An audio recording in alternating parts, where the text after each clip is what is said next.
Hello, Gemini. How are you today? I hope you're doing good. Thank you for joining me today and welcome to your reading. This is for Gemini, Sun, Moon, and Rising. And in this video, as you can see from the title, we're doing your taroscopes for the month of February 2021. Okay, so welcome to my channel. If this is your first time, welcome back. If this isn't your first time, either way, I'm so glad you're here. Two things that I want to say before we get into it. First of all, this is a general reading, okay? So make sure to take what resonates and leave the rest. There's no need to, hold on to something for too long if it doesn't seem like it applies to you, okay? Just let it go. And also, I do private readings for both tarot and astrology.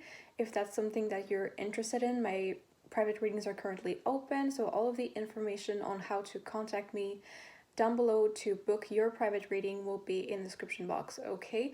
I'm also holding a private reading giveaway on my Instagram to celebrate 200 followers, so if you want to have a chance to get a private reading from me for free, make sure to go check that out, okay? So without further ado, let's just get into your reading. I'm using the Mysticmondays Tarot deck today. Okay, Spirit, so what does February 2021 have in store for our lovely Gemini, Sun, Moon, and Rising? What will February look like for them? Okay, that came out weirdly. What will February be like for Gemini? That's kind of too many. What do I do? I'll keep this one and this one. And what do I do with these? Should I keep them all? Wow. Okay. We'll keep you. Is there anything else that wants to come out? 1, 2, 3, 4, 5. Okay. Now let's see what's going on for you. I'm going to place your cards and then show them to you.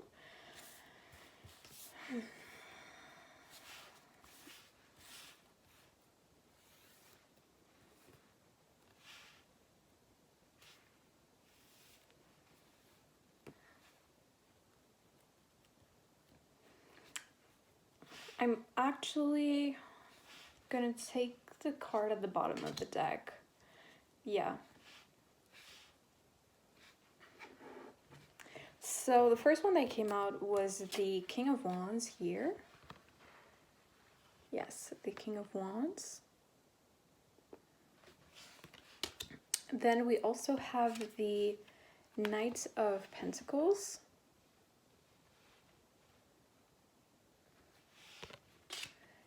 The Ten of Pentacles in reverse.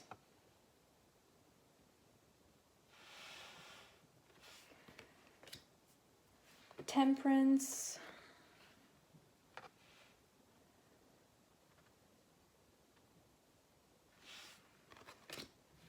The Queen of Swords in reverse.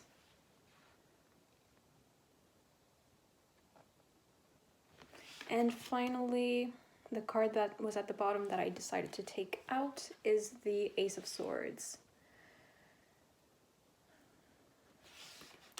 And at the real bottom of the deck, now that I've taken out the Ace of Swords, is the Seven of Wands. Okay, so this is I was going to say a card. This is a month of making decisions, of taking action. Okay, this is a month of new intellectual beginnings, new opportunities to connect with people and to express yourself, but it doesn't mean that it's going to come very easily, okay?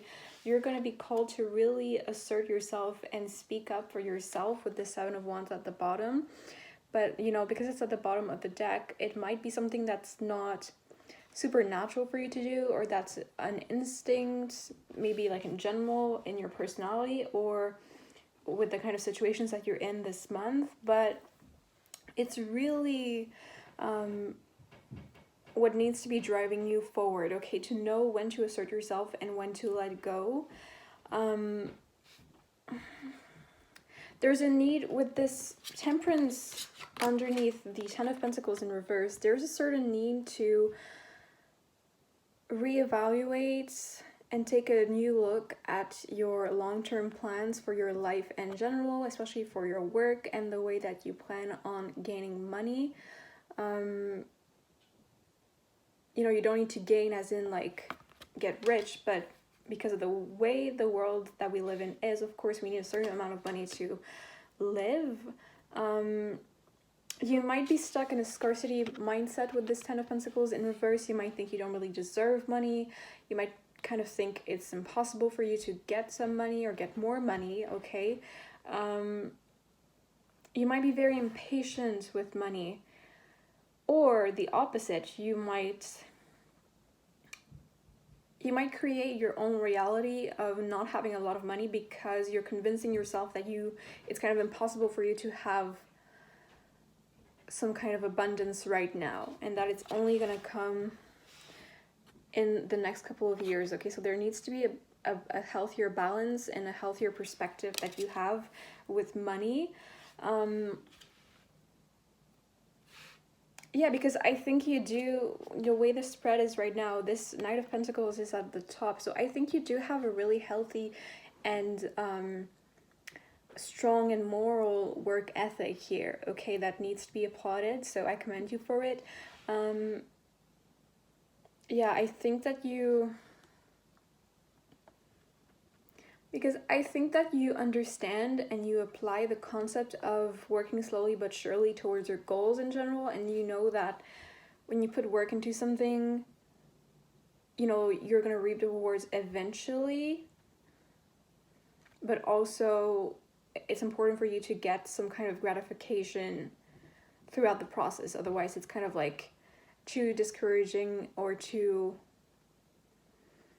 difficult, but you don't seem to perhaps have that same mindset with money. Like there's kind of an imbalance.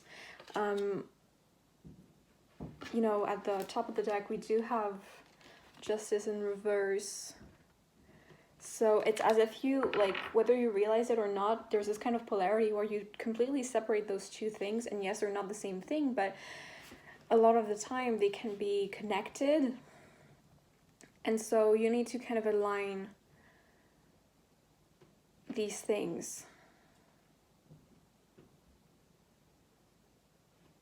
Yeah, hopefully you know what I mean here. So it might be good, actually, you know, with the Seven of Wands that I've talked about at the bottom of the deck and the Ace of Swords, and we were talking about money, you might be kind of like called to get out of your comfort zone and go ask for a raise, go ask for a promotion, go apply for that job that you think you're totally not competent for or qualified for. Okay, just take some risks, but you know, not like careless risks, but things that you would like to do or that you would like to have when you know you're in a safe situation, and see what happens. Okay, even if you don't get it, even if you don't win or don't receive what you wanted to receive, I think it's going to teach you that sometimes in some situations, like, you don't need to be scared to ask, because sometimes the worst thing that you can get is for someone to tell you no, right? And how bad is that? And I think that we often don't really realize that. Sometimes it's like, well, just go ask, and it seems so obvious, but we're like, no, what do you mean? Like, it seems so, like, foolish, but when you really think about it, you're like, okay, what's the worst thing that can happen? It's like, well, they say no, or I don't get what I asked for, so, like, it's fine. Like, why not try it out?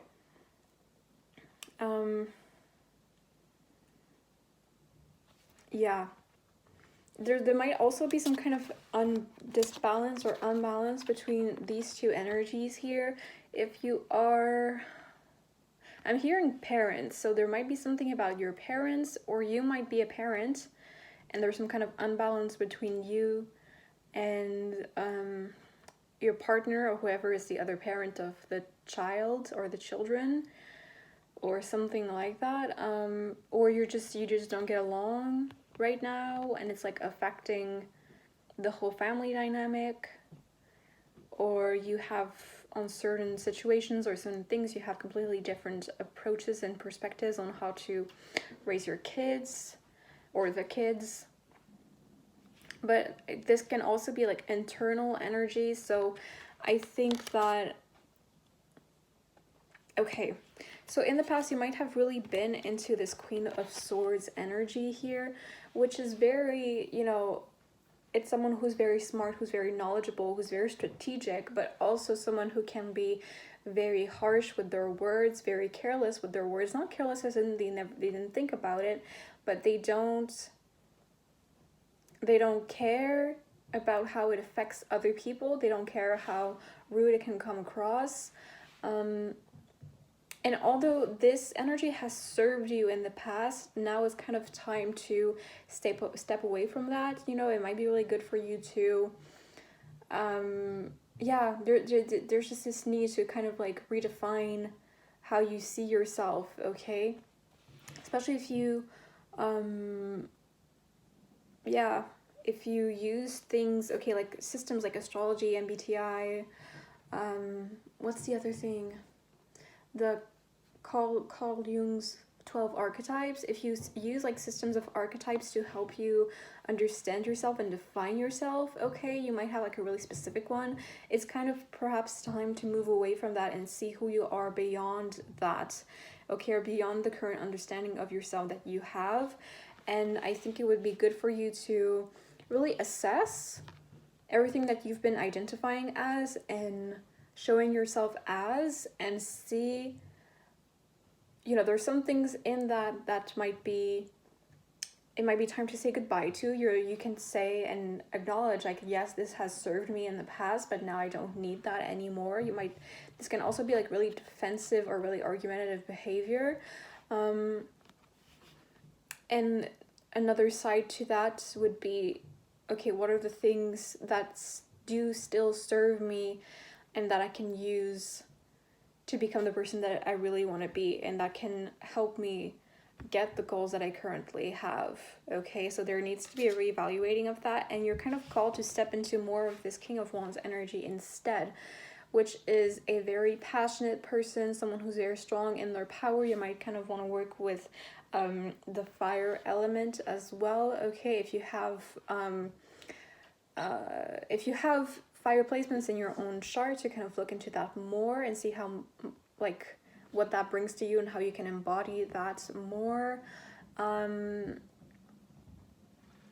If you have friends or fire signs, so this is really about following your passion. This is about asserting yourself and knowing who you are also, okay? And there's an impulsivity to the wand suit and this King of Wands, but you know, the King of Wands is also someone who's more mature because it's the king, right? And I think I said, you know, there's this kind of imbalance here, so I think it's like, let's take the positive sides and the things that still do serve me about this Queen of Swords energy and bring that with me, and then also embody more of a King of Wands. So it's to know when to just go for it when you want something and assert yourself and speak your truth, and when to be more strategic, or like how to balance those two things to really get to a sort of mastery and to get your goals and what you want. Okay, so yeah, and the most of that will be through communication. So learning about new things, studying new things, journaling, making lists, speaking with people around you, like your friends. If you have a therapist, you can speak about them right? Speak to them about that. Yeah, have dialogues in your head with yourself or speak out loud with yourself, okay? Yeah. So it's more about having an intellectual understanding of this, rather than, because it helps you get a certain distance from it and better understanding of it, rather than being in your emotions and being so like engulfed in all of that, okay?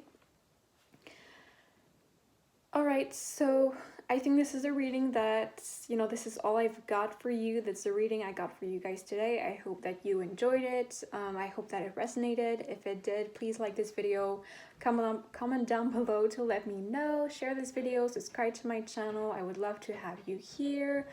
If this didn't resonate, that's okay. I encourage you to perhaps watch one of your other signs, because I make these with sun, moon, ascendant signs in mind. So you can watch like your ascendant, especially if this isn't already your ascendant, okay? So they will be on my channel. If you don't see them right now, they will be up very soon. So make sure to subscribe so you don't miss out. Once again, I do private readings. Information on how to contact me will be down below in the description box. I think I've said everything I want to say. So once again, thank you for joining me. I hope you have an amazing day, an amazing night, whatever time you're watching this, an amazing February 2021. I love you guys so much, and I'll see you next time. Bye bye.